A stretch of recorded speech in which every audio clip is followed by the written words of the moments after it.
आज के वीडियो में हम लोग जो ओसीएम का ऑर्गेनाइजेशन ऑफ कॉमर्स का जो फर्स्ट चैप्टर है प्रिंसिपल ऑफ मैनेजमेंट, उसके 14 जो प्रिंसिपल्स है ना वो हम लोग आज इस चैप्टर में पढ़ेंगे। हेनरी फ्योल ने बताया कि 14 प्रिंसिपल्स ऑफ मैनेजमेंट क्या है। प्रिंसिपल्स ऑफ मैनेजमेंट क्या है, अगर ये ना गाइडलाइन है इस तरीके से, मतलब ये जो 14 प्रिंसिपल्स जो दिए उसी तरीके से आप लोग अपना मैनेजमेंट करोगे, उसको पकड़ के आप लोग अपना मैनेजमेंट करोगे तो आप अपने ऑर्गेनाइजेशन का जो भी गोल है उसको आप अचीव कर सकते हो। तो ये जो 14 प्रिंसिपल्स है क्या क्या है और किस तरीके से बताया है ना, मैं शॉर्ट में आपको समझा दूंगा, एकदम इजी। पहला है division of work. Division of work क्या बोलता है, अपना जो भी ऑर्गेनाइजेशन का काम है ना उसको अपना डिवाइड कर दो। डिवाइड करने से क्या होगा कि आपके काम में ना एक इफिशियंसी आ जाएगी और आपको हर एक काम में ना एकदम एक्सपर्टाइज सर्विस आपको यूज करने को मिलेगी। मतलब आप क्या करोगे कि प्रोडक्शन का काम जो है वो आप लोग ऐसे बंदों के ट्रांसफर कर दोगे जिसने मतलब इंजीनियरिंग की है या फिर और कौन सी डिग्री की है, फाइनेंस से काम को आप डिवाइड कर दो, उसको आप एमबीए वाले पर्सन को दे दो। बाद में आप सेल्स का काम डिवाइड कर दो, उसको भी आप लोग जिसने एमबीए सेल्स एंड मार्केटिंग किया है उस बंदे को ट्रांसफर कर दो। तो आप क्या करो, काम कैसे डिवाइड करो, उसके वजह से क्या होगा, आपका काम इफिशियंटली भी हो जाएगा और आपको एक्सपर्टाइज सर्विस भी यूज करने को मिल जाएगी। Division of work as per qualities and capabilities of employees, और आपको काम ट्रांसफर करते टाइम या फिर काम को डिवाइड करते टाइम इसी तरीके से करना है कि अब जो भी एम्प्लॉय है ना वो उस काम के लिए कैपेबल हो और उसने मतलब उसके पास उतनी क्वालिफिकेशन हो कि उस काम को वो संभाल पाए। नेक्स्ट है अथॉरिटी एंड रिस्पॉन्सिबिलिटी। आप जब भी काम को डिवाइड करोगे या फिर जब भी काम को एक दूसरे बंदे को दोगे तो क्या होगा, उस काम के साथ उसके पास अथॉरिटी तो आ ही जाएगी पर बट उसको उस काम की रिस्पॉन्सिबिलिटी भी आ जाएगी। Authority always comes with responsibility. मैंने एक प्रोडक्शन मैनेजर रखा, उसको बोला प्रोडक्शन का जो भी कामकाज है ना वो तू संभाल ले। मतलब क्या हुआ, उसके पास प्रोडक्शन की सारी जो है वो अथॉरिटी आ गई। मतलब अभी कौन सा काम करने का है, बाद में कौन सा करने का, वो सभी वो आदमी देखेगा। बट अगर वो जो प्रोडक्शन जितना बोला गया है उतने टाइम में अगर नहीं हुआ तो उसकी रिस्पॉन्सिबिलिटी भी किसकी रहेगी, उसी पर्सन की रहेगी जिसको मैंने काम सौंपा था या जिसको मैंने काम वो दिया था। अथॉरिटी एंड रिस्पॉन्सिबिलिटी क्या बोलता है कि अब जब भी मैं एक जन को काम दूंगा तो उसके पास उस काम की अथॉरिटी आ जाएगी और उसको अथॉरिटी के साथ साथ उस काम की रिस्पॉन्सिबिलिटी भी लेना पड़ेगा। Authority comes with responsibility. Next है डिसिप्लिन। जब भी एम्प्लॉय अपने ऑर्गेनाइजेशन में आएगा तो ना उसको हर एक जो भी रूल्स बनाए गए हैं ऑर्गेनाइजेशन में उसका रिस्पेक्ट करना पड़ेगा और उस रूल्स को फॉलो करना पड़ेगा एट ए टाइम ऑफ जब भी वो काम कर रहा है ऑर्गेनाइजेशन में।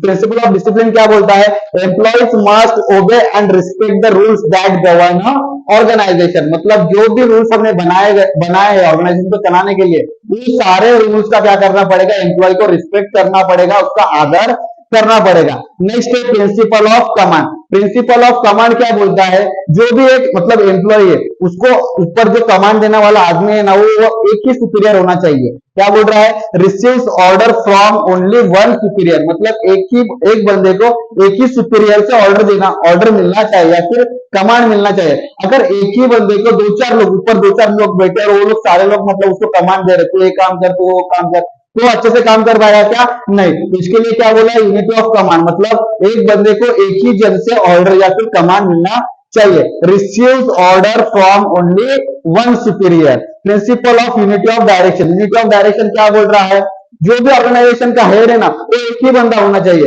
अगर ऊपर बहुत सारे लोग बैठे तो हर एक का मतलब मकसद अलग रहेगा या फिर हर एक जो बंदा जो ऊपर बैठा है हर एक का व्यू अलग रहता है, तो अपने हिसाब से वो काम को डिवाइड करेंगे या फिर अपने हिसाब से ऑर्गेनाइजेशन को चलाने की कोशिश करेंगे। तो ऐसा नहीं होना चाहिए। यूनिटी ऑफ डायरेक्शन क्या बोलता है, one head and one plan. ऊपर जो बंदा बैठा है या फिर ऊपर जो भी आदमी है जो ऑर्गेनाइजेशन चला रहा है वो एक ही होना चाहिए और वो एक ही प्लान के हिसाब से अपना ऑर्गेनाइजेशन चलना चाहिए। Subordination of individual interest over organisational interest. Principle of 6 क्या बोलता है, मतलब हमारा जो भी बंदा है ना, जो भी काम कर रहा है ऑर्गेनाइजेशन में या फिर जो भी वर्क कर रहा है, जो भी मैनेजर रहेगा, जो भी एम्प्लॉय रहेगा, उसको है ना इंडिविजुअल को इंटरेस्ट को पीछे रखना चाहिए ओवर द ऑर्गेनाइजेशनल इंटरेस्ट। मतलब मुझे अगर परचेस डिपार्टमेंट का हेड बनाया है तो मुझे ये चीज ध्यान में रखनी चाहिए, मेरे ऑर्गेनाइजेशन को कैसे कम से कम कीमत में मैं परचेसिंग कर सकूं, या फिर मुझे रॉ मटेरियल परचेस करने का है तो मैं कौन सी मतलब कम कीमत में मुझे और मेरे ऑर्गेनाइजेशन को सामान मिल सके। ऐसा नहीं कि अब मैं मेरे पहचान वाले की दुकान से ही खरीदूंगा तो उसको फायदा हो जाएगा या फिर मुझे कुछ ना कुछ तो उसका इंसेंटिव मिल जाएगा, ऐसे मुझे नहीं दिखना चाहिए। Individual interest must be given less importance over organisational interest, मतलब क्या, मुझे खुद के इंटरेस्ट को पीछे रखना चाहिए और ऑर्गेनाइजेशन का कैसा भला हो या फिर मेरे वजह से ऑर्गेनाइजेशन को कैसा फायदा हो, यही चीज मुझे देखना चाहिए, ना कि मुझे फायदा हो ऑर्गेनाइजेशन के वजह से। सेंट्रलाइजेशन, सेंट्रलाइजेशन क्या बोलता है कि जो भी पावर है ना ऑर्गेनाइजेशन की या फिर जो भी डिसीजन लेने की पावर है वो एक ही बंदे के हाथ में होनी चाहिए। Centralisation of power and concentration of power and authority, मतलब जो भी ऑथोरिटी है ऑर्गेनाइजेशन की या फिर जो भी पावर है ऑर्गेनाइजेशन की वो एक ही आदमी के अंडर होनी चाहिए। अगर बहुत सारे लोगों के हाथ में हो जाएगी पावर तो क्या है, हर एक जन रहेगा वो अपनी मनमानी करने पे लग जाएगा। नेक्स्ट है प्रिंसिपल ऑफ रिम्यूनरेशन। रिम्यूनरेशन में क्या है कि अब जब भी हम लोग एम्प्लॉय को रखेंगे या फिर हम लोग किसी को भी रखेंगे ऑर्गेनाइजेशन में काम करने के लिए तो उसे फेयर रेम्यूनरेशन मिलना चाहिए, ना कि ज्यादा या फिर ना कि कम। जिसका जितना उसका काम है उतना उसको पेमेंट, मतलब उसका हक का उसका पैसा मिलना चाहिए। Fair remuneration affects efficiency and productivity. अगर जहां पे मैं काम कर रहा हूँ मुझे वहां पे अच्छी सैलरी मिल रही है या फिर मुझे फेयर रेम्यूनरेशन मिल रहा है तो मैं क्या करूंगा, उस ऑर्गेनाइजेशन का भला हो इसके लिए मैं क्या करूंगा, अच्छे से और इफिशियंटली काम करूंगा और मतलब मेरा हर एक मतलब 100% में उस काम को देने के लिए लग जाऊंगा। पर मुझे जहां पर अच्छा पगार नहीं मिल रहा है या फिर मुझे अच्छी सैलरी नहीं मिल रही, मैं वहां पे अच्छे से काम करूंगा क्या, नहीं। तो क्या बोल रहा है प्रिंसिपल ऑफ रेम्यूनरेशन, क्या बोलता है, fair remuneration affects efficiency and productivity. अगर अच्छा पगार दिया तो बंदा अच्छे से बहुत इफिशियंटली काम करेगा और उसके वजह से क्या होगा, प्रोडक्टिविटी भी बढ़ जाएगी। स्केलर चेन, स्केलर चेन क्या बोलता है, orderly flow of information and communication, मतलब जो भी ऑर्गेनाइजेशन का स्ट्रक्चर कैसा रहता है, ऊपर डायरेक्टर्स रहते हैं, नीचे मैनेजर रहेगा, उसके नीचे ब्रांच मैनेजर रहेगा और नीचे एम्प्लॉयज काम कर रहे हैं।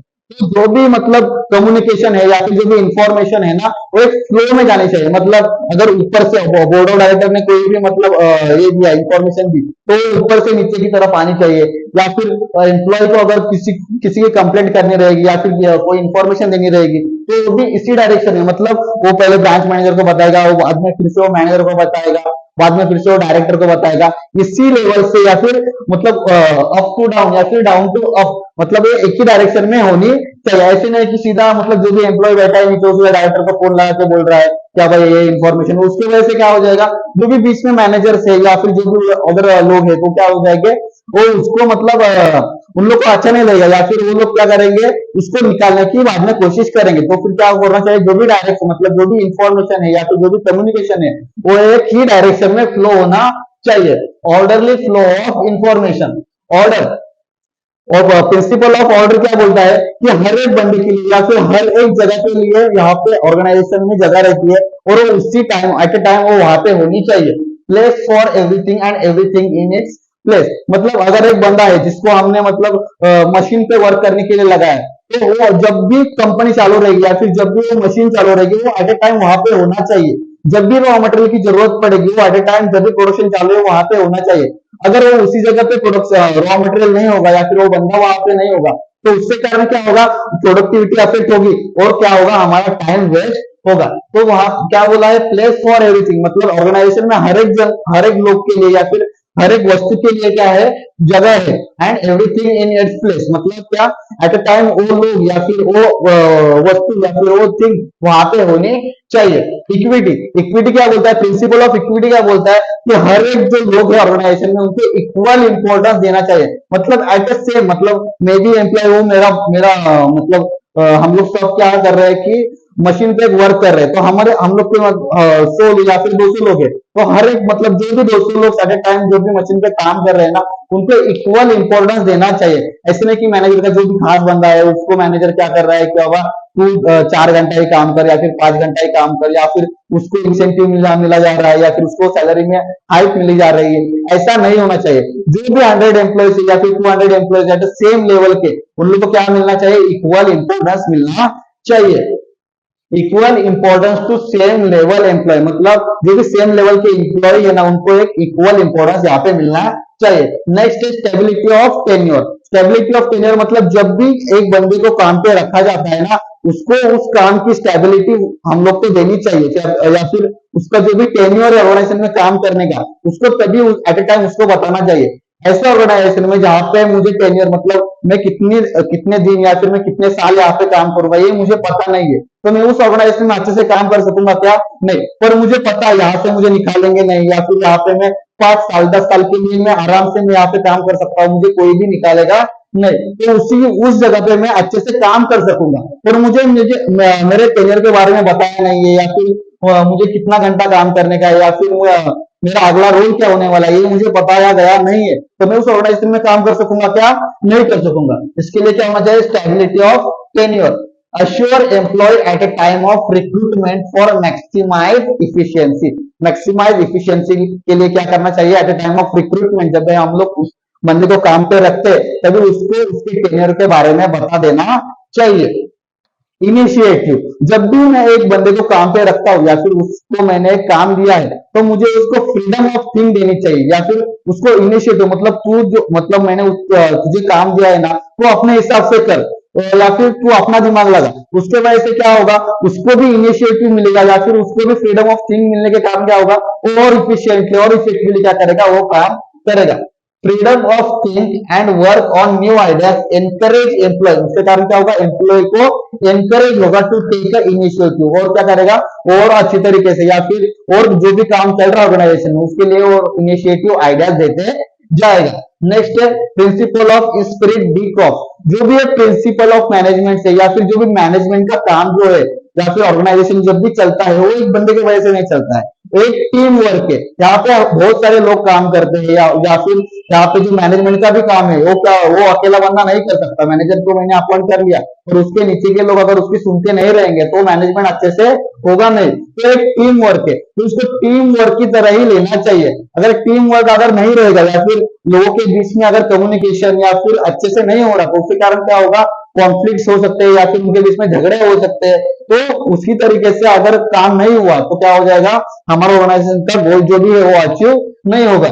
All the employees working as a union and with in a mutual trust, मतलब जो भी एम्प्लॉयज काम कर रहे वो एक यूनियन की तरह काम करने चाहिए, उनका एक दूसरे के ऊपर म्यूचुअल ट्रस्ट होना जरूरी है।